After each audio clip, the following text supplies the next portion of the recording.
केंद्र सरकार के वक्फ संशोधन कानून के खिलाफ सुप्रीम कोर्ट में आज तकरीबन 2 घंटे सुनवाई हुई। इस कानून के खिलाफ 100 से ज्यादा याचिकाएं लगाई गई हैं। सीजेआई संजीव खन्ना और justice PV Sanjay Kumar, justice KV Viswanathan की बेंच मामले पर सुनवाई करते हुए नजर आई। सुप्रीम कोर्ट में आज की सुनवाई तो पूरी हो चुकी है, लेकिन सुप्रीम कोर्ट कल भी 2 बजे से इसी मामले पर सुनवाई करेगा। अब आपको बताते हैं कि इस पूरे दौरान यानी कि 2 घंटे के दौरान मुख्य तर्क क्या कुछ थे। वक्फ कानून पर सीजेआई की टिप्पणी क्या थी, आपके मुख्य तर्क क्या हैं, ये पूछा गया। क्या मामला हाई कोर्ट भेजे, ये भी पूछा गया। आप सिर्फ मुख्य बातें बताइए, क्योंकि काफी ज्यादा याचिकाएं यहाँ पर दायर की गई थी। संसद ने हिंदू उत्तराधिकार का कानून भी बनाया है, ये भी बात कही गई, क्योंकि उत्तराधिकार को लेकर के यहाँ पर जो इस पूरे कानून के विरुद्ध में याचिका दायर की गई थी उसमें बात रखी गई। संसद ने मुसलमानों के लिए कानून बनाया, अनुच्छेद 26 धर्मनिरपेक्ष है, ये भी बात कही गई और इस सभी पर लागू है।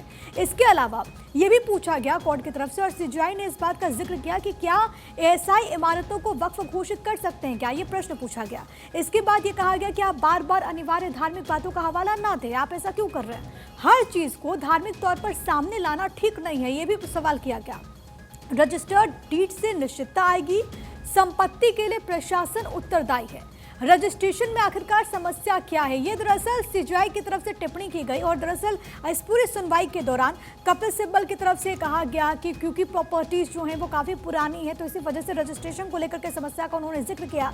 इस पर सीजेआई ने कहा कि अगर रजिस्ट्रेशन कराते तो उसमें दिक्कत क्या है। इसके अलावा कपिल सिब्बल ने इस दौरान जब अपना पक्ष रखा तो उन्होंने क्या कुछ कहा, वो आपकी टीवी स्क्रीन पर है।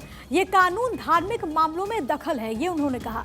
ये कानून बुनियादी आवश्यकताओं का अतिक्रमण है, ये कानून आर्टिकल 26 का उल्लंघन है। और इसी पर सीजेआई ने जो टिप्पणी की थी वो हमने आपको बताया भी। नया कानून धार्मिक स्वतंत्रता का हनन है, संविधान में धार्मिक मामलों के प्रबंधन का अधिकार है, वक्फ के मामले में पर्सनल लॉ लागू, संसद का धर्म के अभिन्न अंग में हस्तक्षेप है। ये इस कानून को लेकर के कपिल सिब्बल ने अपनी बात यहां पर रखी। उन्होंने ये भी कहा कि मुसलमानों के उत्तराधिकार में ये दखल के तौर पर है। 20 करोड़ लोगों के अधिकार लूटे जा रहे हैं, अधिकारी तय करेंगे कि संपत्ति किसकी है। हिंदू और सिख ट्रस्ट में उन्हीं के लोग हैं, विशेष सदस्यों के नाम पर गैर मुसलमानों को जगह दी जा रही है।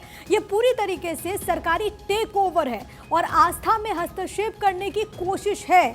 इस्लाम में विरासत मौत के बाद लागू होती है, परिषद के सभी सदस्य मुसलमान होने चाहिए। तो कुल मिलाकर के अगर आप देखेंगे तो इसमें एक तो बोर्ड को लेकर के सवाल उठाए गए, जिसमें गैर मुसलमान सदस्यों की बात की गई। इसके अलावा सवाल ये उठाया गया प्रॉपर्टीज के रजिस्ट्रेशन को लेकर के, उत्तराधिकार को लेकर के भी सवाल उठाया गया। इसके अलावा यहाँ पर जब अपनी बात यहाँ पर रखी जा रही थी तो तमाम बातों का जिक्र एसजी की तरफ से भी, जो कि सरकार का पक्ष रख रहे थे, तुषार मेहता, उन्होंने भी यहाँ पर किया। उन्होंने कहा कि पहले वक्त में सिर्फ शिया और सुन्नी थे, अब मुस्लिम समुदाय के सभी संप्रदाय को जगह। नए वक्फ कानून सभी को साथ लेकर चलने वाला है। अगर रजिस्टर्ड है तो वक्फ बाय यूजर को मान्यता है। ट्रिब्यूनल को सिविल कोर्ट का दर्जा दिया गया है। सेंट्रल वक्फ काउंसिल में 2 पूर्व जज भी होंगे।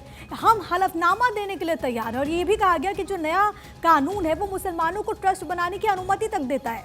नया वक्फ कानून सभी को साथ लेकर के चलने वाला है। तो ये बातें सरकार की तरफ से एसजी ने कोर्ट रूम के भीतर रखी।